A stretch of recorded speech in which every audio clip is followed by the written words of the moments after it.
Some women apologize so often that you stop hearing the words. But when I saw Claire Bennett limping across the marble floor of Bellagio's at 9:17 on a freezing Thursday night, I realized apologies could sound a lot like survival. The rain hammered against the restaurant windows hard enough to blur the Manhattan skyline into streaks of gold and gray. Inside, everything smelled like expensive wine, garlic butter, and polished wealth. Crystal chandeliers reflected against dark mahogany walls while men in tailored suits discussed numbers larger than most people would see in a lifetime. And right in the middle of all that luxury, Claire slipped through the employee entrance with rainwater dripping from the hem of her black uniform. "I'm so sorry I'm late," she whispered before the manager could even speak. Her voice sounded breathless, fragile, like she'd been rehearsing that apology during the entire cab ride downtown. Frank barely looked up from his clipboard. 7 minutes, Claire. I know. I'm sorry. She tightened her grip on the serving tray against her chest and took another step forward. That was when I saw it. The limp. Small. Subtle. But real. Her right foot barely touched the marble before she shifted her weight again. Like every step hurt. I stopped listening to the conversation at my table immediately. Across from me, 3 men waited for my response about a shipping route through Brooklyn docks. But their voices faded into background noise the second Claire crossed under the chandelier light. Because pain recognizes pain, and hers looked practiced. She moved quickly despite it, blonde hair still damp from the rain, pale cheeks flushed pink from the cold outside. 26 maybe, slim build, soft green eyes, the kind of face people underestimated because it looked too gentle for New York City. She reached the service station beside the bar and accidentally dropped a fork onto the counter. The sound barely registered over the jazz music, but Claire flinched anyway. "Sorry," she whispered instantly. Not to anyone specific. Just automatically. Like breathing. My fingers tightened around the whiskey glass in my hand. "Dominic," one of my men muttered beside me, "Boss." I ignored him. Claire grabbed clean silverware with trembling fingers and headed toward table 14. Her limp became more obvious the farther she walked. Not dramatic. Not attention-seeking. Worse, hidden pain always bothered me more. Because hidden pain meant someone had taught her suffering should stay quiet. A customer snapped his fingers impatiently when she reached the table. Claire apologized again before he even complained. "I'm sorry for the wait." She smiled while saying it, too. Jesus Christ. That smile nearly wrecked me more than the limp. It looked exhausted. Like something beautiful trying very hard not to break in public. One of the bartenders leaned toward her while pouring champagne. "You okay, Claire?" She nodded too fast. "Yeah, just twisted my ankle." Lie. I could tell from 30 feet away. She shifted wrong while reaching for a wine bottle, and pain flashed across her face so quickly most people would have missed it. But I didn't miss things. Not anymore. Her sleeve slid back for half a second. Long enough for me to notice faint discoloration near her wrist before she tugged the fabric down again. My jaw locked. "Cancel the meeting," I said quietly. The entire table went silent. Vincent blinked at me. "Boss, we haven't finalized," I said. "Cancel it." My eyes stayed on Claire as she carried a tray of drinks through the crowded dining room. Careful. Controlled. Hurting. Still apologizing every 30 seconds like existing too loudly might get her punished for it. Outside, thunder rolled over Manhattan. Inside Bellagio's, Claire Bennett smiled at strangers while limping across polished marble floors in shoes that were probably killing her. And for the first time in weeks, I found myself genuinely angry. Not business angry. Not strategic angry. Something colder. Personal. Because the thing about men like me is this. We notice fear for a living. And that girl wore fear like it had been stitched into her skin. By 10:30, the rain outside had turned violent enough to rattle the restaurant windows. Bellagio's glowed warm and golden against the storm, but Claire Bennett looked colder every time she passed my table. I watched her carry a tray of martinis through the dining room with the careful concentration of someone trying not to fall apart in public. Every movement felt measured, controlled, like her body was operating under strict instructions not to fail her before the shift ended. She stopped near the kitchen entrance when another waitress whispered something that made her smile briefly. The expression lasted maybe 2 seconds before disappearing completely. That bothered me more than it should have. Real smiles do not vanish that fast unless something is waiting to punish them. "You have not heard a single word tonight," Vincent muttered across from me. I heard enough. I reached for my whiskey without taking my eyes off Claire. The Brooklyn deal moves Sunday. That is not what I meant. He followed my stare across the restaurant. Oh. I ignored the amusement in his voice. Claire reached table 9 and apologized because the steak was overcooked even though she had not prepared it. Then she apologized because the customer needed another refill. Then she apologized because she bumped slightly into a chair while limping back toward the kitchen. Too many apologies. Nobody says sorry that often unless someone taught them they are difficult to love. The thought landed hard in my chest. A few minutes later, the manager cornered her beside the bar. Frank was not cruel exactly. Just the kind of exhausted middle-aged man who stopped noticing suffering years ago. You are slowing down tonight, he snapped quietly. I am trying, Claire said immediately. I know. I am sorry. There it was again. Sorry. Sorry. Sorry. Her fingers tightened around the edge of the counter hard enough for her knuckles to pale white. Frank sighed. Just make it through the dinner rush. She nodded quickly. I will. Then she turned too fast, and pain crossed her face so sharply this time that even Frank noticed. Your ankle still bothering you? It is fine. Lie. Again. I set my glass down harder than intended. The sound cracked through the low jazz music around us. Claire startled instantly. Jesus Christ. That reaction was not normal either. Fear flashed through her eyes before she realized the noise came from my table. Tiny things. Tiny reactions. But people in my world survived by recognizing tiny things before they became dangerous. Claire disappeared into the kitchen for almost 5 minutes. When she returned, her makeup looked freshly touched up around her eyes. Covering tears maybe. Or exhaustion. Probably both. She moved toward our table with a bottle of red wine balanced carefully in her hands. Up close, the limp looked worse. Her breathing too shallow. Skin too pale beneath the restaurant lighting. Your Cabernet, sir. Her voice stayed soft. Professional. But she avoided direct eye contact while pouring. Like confidence itself, physically hurt her. Halfway through filling Vincent's glass, her sleeve slipped again. This time I saw the bruise clearly. Finger-shaped shadows near her wrist, fading yellow at the edges. Not fresh. Not old either. Claire noticed where I was looking and jerked the sleeve down immediately. The wine bottle trembled in her hand. I am sorry, she whispered automatically. Something inside me went completely still. Not anger yet. Worse. Recognition. Because bruises like that do not come from accidents. And women who apologize before being accused usually learn to survive around someone unpredictable. Claire stepped backward too quickly after setting the bottle down. Her injured foot twisted slightly beneath her weight. A sharp breath escaped her lips before she caught it. I stood up before thinking. The entire restaurant seemed to pause with me. Claire looked up slowly, green eyes wide with alarm as I moved around the table toward her. She took half a step back automatically, like she expected the worst from men who walked toward her too fast. That nearly destroyed what little restraint I had left. Easy, I said quietly. My voice sounded calmer than I felt. You are hurt. Claire swallowed hard. I am okay. No, she really was not. Claire stared at me like I had spoken a language she no longer trusted.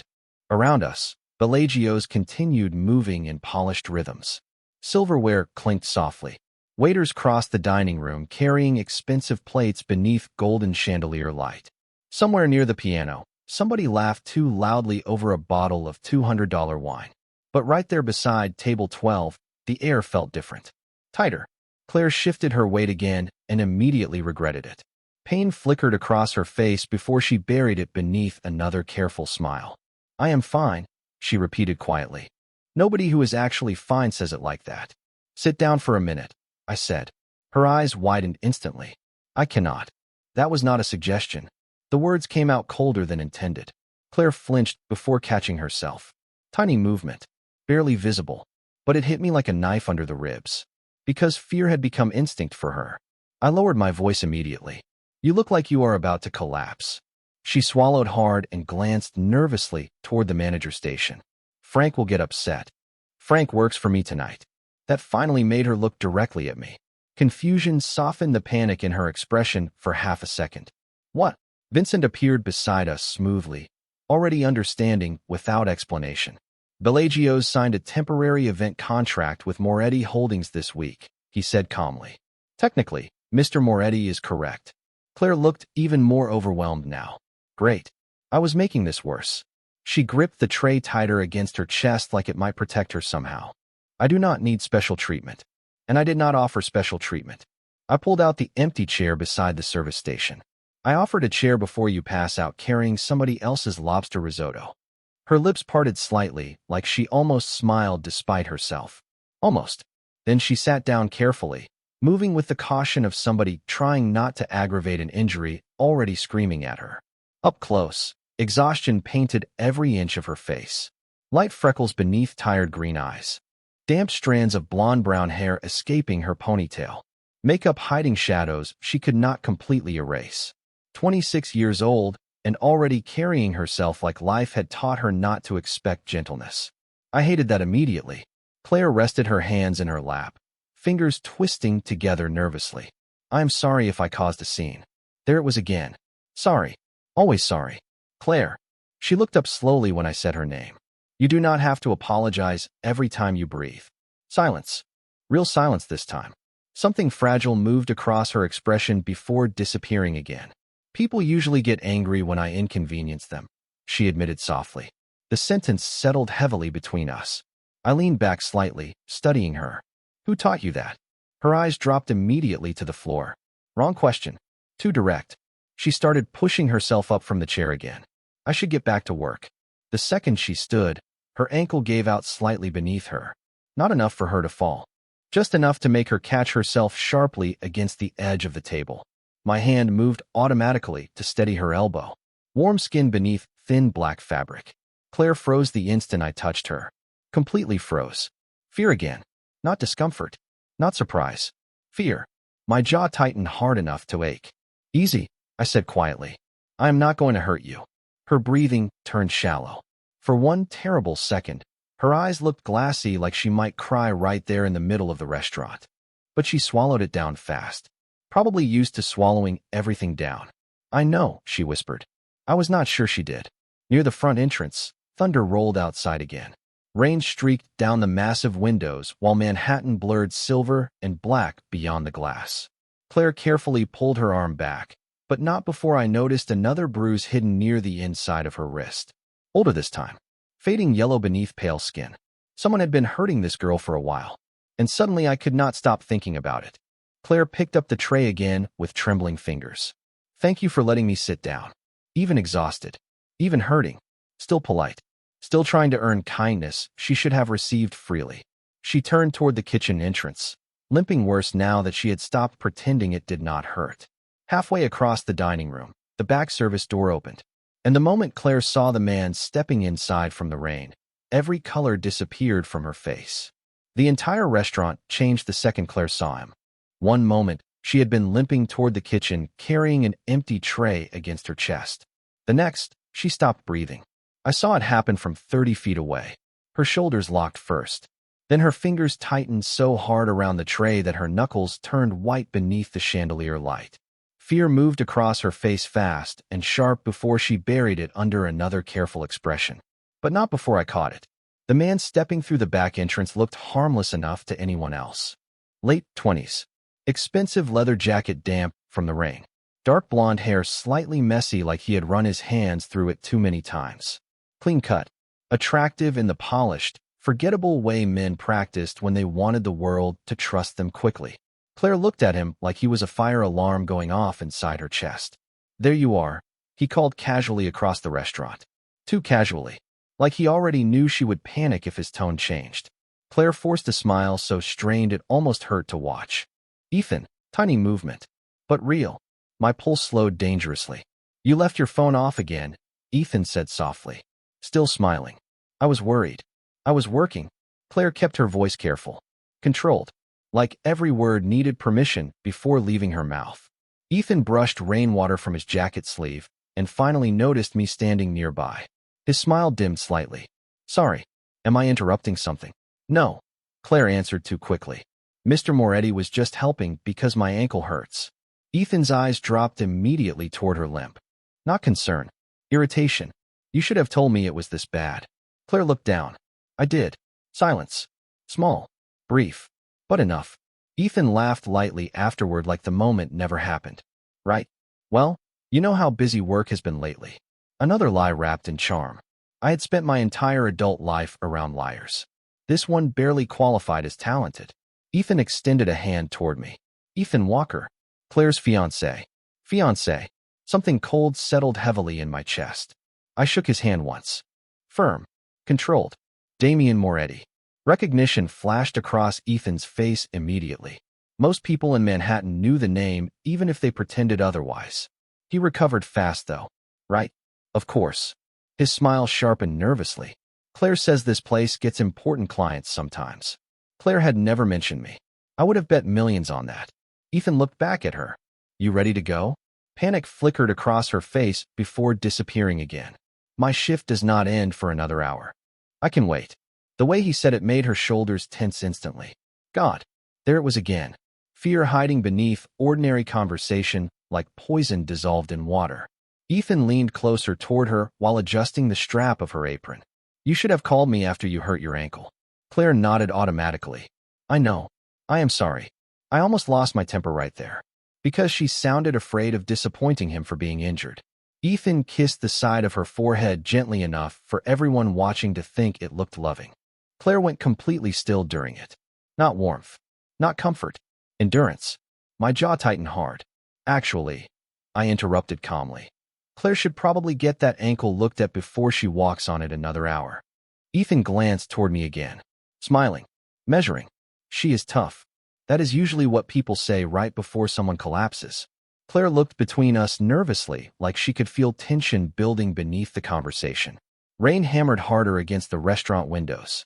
Thunder rolled somewhere above Manhattan, while Ethan's hand stayed locked possessively against Claire's lower back. Then his fingers shifted slightly, and Claire inhaled sharply from pain before she could stop herself. Ethan froze. So did I? His smile returned too quickly afterward. See, he said lightly. Still dramatic. Claire lowered her eyes immediately, and in that exact moment, I knew two things with absolute certainty. First, she was terrified of this man. Second, Ethan Walker had absolutely no idea how dangerous that realization was for him. After that, Claire barely looked at me again. She moved through the rest of her shift like somebody walking across thin ice, careful with every word, every step, every expression. Ethan stayed near the bar the entire time, pretending to scroll through his phone while secretly watching her every movement. I noticed because men like him always watch too closely. Possessiveness disguised as concern. Control disguised as love. The rain outside finally slowed around midnight, leaving Manhattan slick with reflections and cold silver light. Bellagio's emptied gradually until only a few late customers remained nursing expensive bourbon beneath dim chandeliers. Claire carried the final stack of dessert plates toward the kitchen with visible exhaustion dragging at her shoulders. Her limp looked worse now. She was trying to hide it harder too. You are staring, Vincent muttered quietly beside me. Yes. Should I be worried? I finished the last sip of whiskey in my glass slowly. Depends who you are. That earned the faintest smirk from him before he stood. I will have the car brought around. Smart man. He knew when my mood shifted into dangerous silence. Across the restaurant, Ethan finally approached Claire near the employee lockers. Even from a distance, I could see tension tighten her posture instantly. She kept nodding while he spoke quietly to her. Apologizing again, probably. Claire apologized like other people breathed. Ethan reached for her wrist suddenly. Not aggressive enough to cause a scene. Just firm enough that she stopped moving immediately. My jaw locked. Claire looked down while he spoke near her ear. Then she nodded again. Whatever he said made the color drain from her face. A second later, she forced another smile and disappeared into the back hallway to change out of her uniform. I stood before thinking about it. Ethan noticed immediately. So did Frank behind the register. The entire room seemed to become quieter as I crossed the dining floor toward the entrance. Ethan straightened slightly when I stopped beside him. Mr. Moretti. Walker. His smile stayed polite but strained. Long night. For Claire, maybe. His expression flickered almost invisibly. She works too hard. Funny. I adjusted the cuff of my jacket calmly. Usually people help the person they love instead of exhausting them. Ethan laughed softly. Practice charm again. Claire likes staying busy. Does she? Silence stretched between us. Not loud. Not dramatic. Just sharp enough to cut skin if handled wrong. Ethan slipped his hands into his jacket pockets. I appreciate your concern, but Claire and I are doing fine. Good. I held his gaze evenly. Then you will not mind if I ask why she looks terrified every time you touch her. That landed exactly where I intended. Ethan's smile disappeared completely now. You do not know anything about our relationship. I know fear when I see it. His eyes hardened for the first time all night. There it was. The real man underneath the polished surface. Claire is sensitive. I almost smiled at that. Not because it was funny. Because it was predictable. Men like Ethan always called damaged women sensitive after teaching them fear. Before I could answer, Claire reappeared from the hallway wearing jeans, a cream sweater, and a long dark coat. Without the waitress uniform, she looked even smaller somehow. More human. More tired. Her ankle clearly hurt every time she stepped down fully. Ethan's expression softened instantly the moment she approached. Performance mode again. Ready, baby? Claire nodded quickly. Yeah. Ethan reached for her hand. She let him take it after the smallest hesitation. That hesitation nearly pushed me over the edge. Claire glanced toward me once before looking away again. Something conflicted moved behind her green eyes. Embarrassment maybe, or fear that I had noticed too much already. Ethan guided her toward the exit with his hand resting against her back. Possessive, careful, controlled. Right before they reached the door, Claire stumbled slightly from the pain in her ankle. Ethan sighed under his breath. Not concern. Irritation. Quiet but unmistakable. Claire immediately whispered, I am sorry. Ethan did not answer her. He just pushed open the restaurant door and let her out into the cold Manhattan night. I stood there watching rainwater shimmer across the sidewalk while black town cars rolled past beneath streetlights. Then I pulled my phone from my pocket. Vincent answered before the second ring. Yes, boss. My eyes stayed fixed on the street where Claire disappeared. I want everything on Ethan Walker. Silence. Then Vincent exhaled softly like he already expected this. How much everything? Enough to understand why a woman apologizes for limping. The first report on Ethan Walker landed on my desk at 8:15 the next morning. Manhattan looked gray outside the penthouse windows, the city still wet from last night's storm. Traffic crawled below in slow ribbons of yellow taxis and black SUVs, while steam rose from subway vents into the cold February air. I barely noticed any of it. Vincent placed the folder beside my espresso without speaking. Thick folder. Too thick for a man who claimed everything was fine. Tell me, I said quietly. Vincent loosened his tie slightly before sitting across from me. 31 years old. Works in corporate event sales. Financial records unstable. I opened the folder slowly. Claire's name appeared almost immediately beside a shared apartment lease in Queens. Then credit card debt. Missed payments. 2 complaints from previous neighbors about loud arguments. No arrests. Men like Ethan rarely crossed lines in public. They preferred private damage. There is more, Vincent added carefully. I looked up. Say it. He slid 2 printed photographs across the table. The first showed Claire outside a pharmacy 3 weeks earlier. Oversized sunglasses hiding most of her face despite cloudy weather. The second photograph made something dark settle heavily in my chest. Claire limping into an urgent care clinic at nearly midnight. Alone. The clinic records are sealed, Vincent said. But the receptionist remembered her. My fingers tightened against the paper. And sprained ankle. Bruised ribs. Silence. The kind that changes temperature inside a room. Vincent watched me carefully now. Boss. Say the rest. He exhaled slowly. The receptionist said Claire kept apologizing to the nurse for being difficult while barely able to stand. Jesus Christ. I stood abruptly and crossed toward the windows overlooking Manhattan. Snow had started falling lightly now, soft white streaks against steel buildings and gray sky. Somewhere in Queens, Claire Bennett was probably waking up beside a man who made her apologize for being hurt. My reflection stared back coldly in the glass. Expensive charcoal suit. Silver watch. Face people feared before I even spoke. Funny thing about power. It becomes useless the second you remember someone out there is suffering quietly while the world keeps moving around them. There is one more thing, Vincent said carefully behind me. Claire used to dance. I turned slightly. What? He flipped through another page in the file.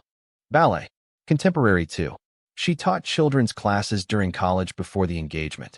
My eyes dropped toward another photograph. Claire smiling in a dance studio mirror wearing soft gray warm-ups, hair tied loosely back, happiness completely transforming her face. No fear, no exhaustion, no apologies stitched into her expression. Just light. Pure light. The date on the picture was from 2 years ago. What happened? Vincent hesitated.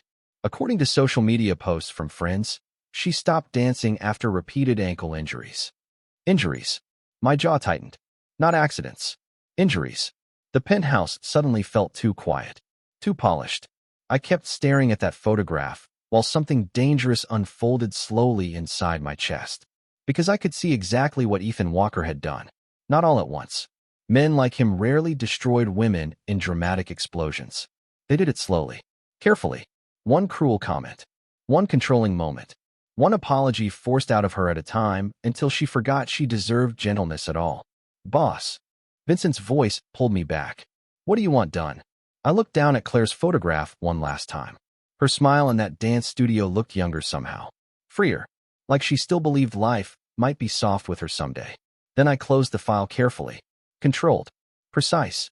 Nothing yet. Vincent raised an eyebrow. He knew me too well to believe that answer completely. I slipped on my coat and reached for my car keys. But have somebody keep eyes on her building. You think Walker is escalating? I thought about Claire apologizing while limping. About the panic in her eyes every time Ethan touched her. About bruised ribs hidden beneath cream sweaters and forced smiles. No, I said quietly. I think she is getting closer to leaving. Snow continued drifting down over Manhattan while I headed toward the elevator. Somewhere deep in my chest, an old memory stirred awake. My mother standing in our kitchen 20 years ago whispering sorry after dropping a plate because my father had slammed his hand against the counter too hard. Same fear. Same reflex. Same terrible instinct to apologize for existing too loudly near the wrong man. And suddenly I understood exactly why Claire Bennett bothered me so much. She looked like someone still waiting for permission to feel safe. 3 nights later, Claire Bennett nearly fell down a subway staircase in Queens. The call came from Vincent at 11:42 p.m. while I was halfway through a meeting downtown. Boss. His voice sounded tighter than usual. She is hurt. I was already standing before he finished the sentence. 20 minutes later, my driver pulled beside Roosevelt Avenue under freezing rain and flickering streetlights. Queens after midnight looked exhausted. Steam curled from sewer grates.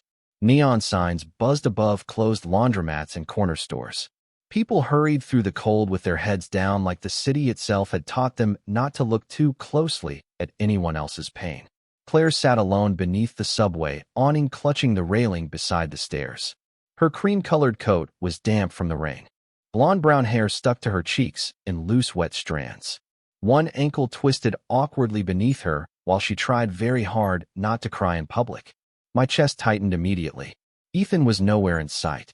Good. I stepped out of the SUV and crossed the sidewalk toward her slowly.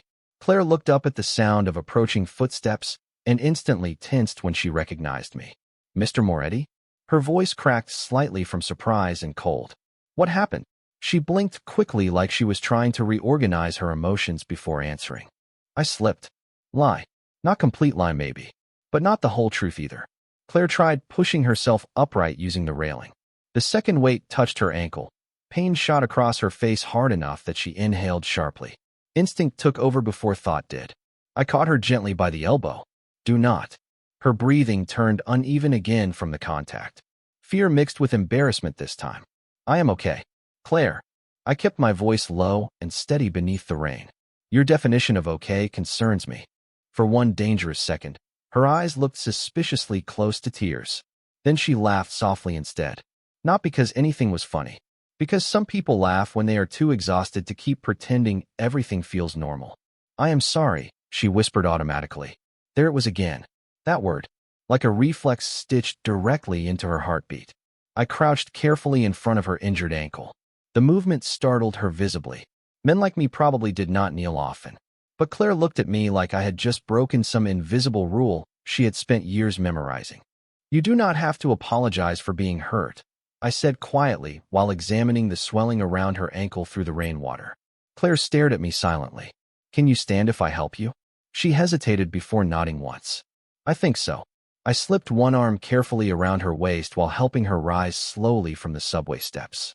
Claire winced immediately when her foot touched the pavement. Her fingers gripped the sleeve of my coat hard enough to wrinkle the fabric. Easy, I murmured. I have you. The words changed something in her expression instantly. Not trust yet. Something sadder. Like nobody had said that to her in a very long time. Snow began mixing lightly with the rain now, soft white specks dissolving against dark sidewalks and yellow taxi lights. My driver opened the SUV door the second he saw us approaching. Claire stopped immediately beside it. Panic flashed across her face again. I cannot leave. You are injured. Ethan will be upset if I disappear without answering. Anger moved through me, cold and sharp. Not explosive. Worse. Controlled. Because hurt women usually worried about everybody else's feelings before their own broken bones. Then text him, I said evenly. Claire fumbled slightly with her phone because her hands were shaking from cold and pain. I looked away while she typed. Small courtesy. Small dignity. She stared at the screen for several seconds after sending the message. Then her shoulders tightened visibly. What? I asked quietly. Claire swallowed hard. Nothing. Lie again. Her phone lit up almost immediately in her hand. Ethan's name glowed across the screen beside a new message notification. Claire looked terrified to open it. That told me everything I needed to know. I gently took the phone from her trembling fingers before she could protest and silenced it without reading a single word. Tonight, I said calmly while opening the SUV door for her. You are going to let someone take care of you for once. Claire spent the first 10 minutes inside the SUV, sitting as far away from me as physically possible. Rain tapped softly against the tinted windows while Manhattan blurred past outside in silver streaks and white headlights. The interior smelled faintly like leather and cedar. Warm, quiet, safe enough that Claire looked uncomfortable inside it. She kept her hands folded tightly in her lap while staring down at the dark screen of her phone resting beside her. Ethan had called 6 times already. She had not answered once. That alone told me tonight mattered more than she wanted to admit. You can answer if you want, I said finally. Claire shook her head too fast. No, silence settled again afterward. Not awkward exactly. Fragile. Like one wrong movement might shatter whatever trust barely existed between us. The city lights reflected softly across her face while she watched snow begin collecting along the edges of sidewalks outside. Her ankle had swollen badly enough that even shifting positions made her wince now. Hospital? My driver asked from the front seat. Claire immediately stiffened. No hospitals. The panic in her voice came too quickly, too instinctively. I glanced toward her carefully. Why not? She looked out the window again. I just do not want to go. Another lie wrapped around fear. But softer this time. Tired lies. Exhausted lies. I understood those better than most people. Fine, I said quietly. Then somewhere quieter. 20 minutes later, the elevator doors opened directly into my penthouse overlooking Central Park. Warm amber light spilled across dark hardwood floors while snow drifted slowly outside massive floor-to-ceiling windows. Claire froze the second she stepped inside. Not because of luxury. Because silence like this probably felt unfamiliar to her. No shouting. No tension. No careful listening for someone else's mood. Just stillness. You live here alone? She asked softly. Yes. I removed my coat slowly while she stood uncertainly near the entrance clutching the straps of her bag. Her eyes moved carefully around the room like she expected hidden danger somewhere inside all the quiet. Sit down, I said gently. Please. That one word mattered. Please. Claire looked surprised by it before carefully lowering herself onto the edge of the couch. She moved stiffly from pain and exhaustion. I disappeared briefly into the bathroom and returned with a first aid kit, fresh ice packs, and a clean towel. The second Claire realized what I intended, panic crossed her face again. You do not have to do that. I know. I knelt carefully in front of her anyway. But someone should. Her breathing turned shallow instantly. Fear. Not of me exactly. Of kindness. That almost hurt worse. Claire. I kept my voice low while gently setting the first aid kit beside me. Has anybody ever taken care of you without asking for something in return? She stared at me silently for so long that the answer became obvious before she spoke. Not really. Jesus Christ. I carefully removed her wet boot while moving slowly enough not to startle her. Claire flinched anyway when my fingers brushed her ankle. The swelling looked worse beneath the warm light. Angry purple shadows spreading beneath pale skin. This is not just a twist, I murmured. You should not have been walking on it. Claire laughed softly again. That sad, exhausted laugh people make when they stopped expecting life to be gentle years ago. I did not really have a choice. I wrapped the ice pack carefully in the towel before positioning it against her ankle. Every movement deliberate, controlled. Claire watched me the entire time like she could not understand what she was seeing. A man built like danger kneeling quietly at her feet, handling her injury with impossible care. "You are very kind for somebody people are afraid of," she whispered. I almost smiled at that. Fear and kindness are not opposites. Snow continued falling softly beyond the windows while the city glowed white and gold below us. Claire's shoulders slowly lowered for the first time since I met her. Not completely relaxed, but closer. Her eyes looked heavy now, exhaustion finally catching up with adrenaline. "You can sleep here tonight," I said quietly. "No pressure, no expectations. Just sleep." Claire looked at me carefully then. Really looked, like she was searching for the hidden cost beneath the offer. When she did not find one, something inside her expression cracked slightly. Vulnerability. Raw and terrified. "Why are you helping me?" she whispered. I thought about my mother apologizing through bruised silence 20 years ago. About Claire saying sorry every time she limped. About fear disguised as politeness. Then I answered honestly. Because somebody should have done it sooner. Claire slept for almost 12 hours. I knew because sometime around 3 in the morning, I found myself standing outside the guest bedroom listening for signs that she might wake up frightened in an unfamiliar place. Old instincts. Old memories. The penthouse stayed quiet except for snowfall brushing softly against the windows and the low hum of Manhattan far below us. When morning finally arrived, pale winter sunlight spilled across the hardwood floors in silver stripes. I was standing in the kitchen pouring espresso when I heard hesitant footsteps behind me. Claire appeared at the edge of the hallway wearing one of the oversized sweaters my housekeeper had left in the guest room. Her hair fell loose around her shoulders now, soft blonde-brown waves slightly messy from sleep. For the first time since meeting her, she looked rested. Not fully healed, but rested enough to remember she was only 26 instead of carrying herself like someone twice that age. "Good morning," I said quietly. Claire blinked like she was surprised the words carried no tension with them. "Morning." Her voice sounded rough with sleep. Human. Real. I handed her a mug of tea instead of coffee. Chamomile. Something gentle. Claire wrapped both hands around it carefully like warmth itself felt unfamiliar. "Thank you." We stood there in silence for a moment while snow drifted outside over Central Park. The city looked softer beneath winter light, less sharp around the edges. Claire noticed the dance studio first. Most people noticed the skyline. Or the art. Claire noticed the mirrored room at the end of the hall with polished floors and a piano against the wall. "You dance?" she asked softly. "My sister did." I watched her expression carefully. Before she passed away. Claire looked down immediately. "I am sorry." Of course she apologized for my grief too. Something sad moved through my chest. "Claire." She glanced up slowly. "You do not have to carry every sad thing in the room." Silence again. Then unexpectedly, she laughed softly into the steam rising from her tea. Real laugh this time.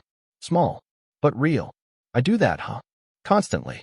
Her cheeks flushed faint pink from embarrassment. "Sorry." I raised an eyebrow. Claire covered her face briefly with one hand while laughing again, quieter this time. "Okay." That one was automatic. God help me. But hearing her laugh felt dangerously close to hope. Around noon, her phone finally rang again. "Ethan." The name glowed across the screen while Claire visibly tensed beside the kitchen counter. Fear returned instantly like her body had memorized it too deeply to forget overnight. I watched her thumb hover uncertainly above the answer button. "You do not have to pick up." Claire swallowed hard. "If I ignore him too long, he gets worried." "No," I said quietly. "He gets angry." Her eyes lifted sharply toward mine because we both knew I was right. Claire stared at the phone for another long second before declining the call completely. The silence afterward felt enormous. Terrifying. Freeing. "I have never done that before," she whispered. Ignored him.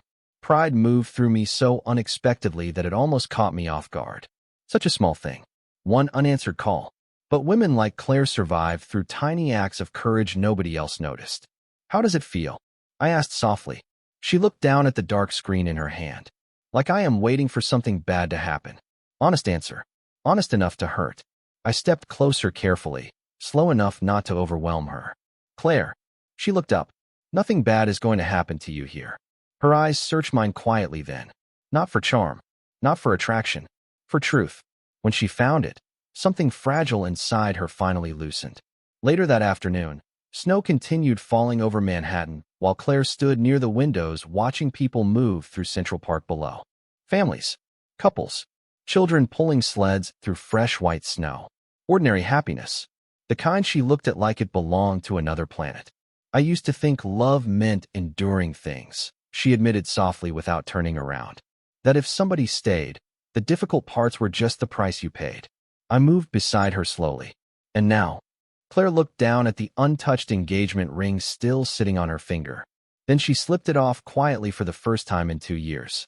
Now I think maybe love is supposed to feel safe. Snow drifted silently beyond the glass while Manhattan glowed white and gold beneath the winter sky. And standing there beside Claire Bennett, watching her finally stop apologizing for surviving, I realized something dangerous. I would burn this entire city to the ground before letting anyone make her afraid of kindness again.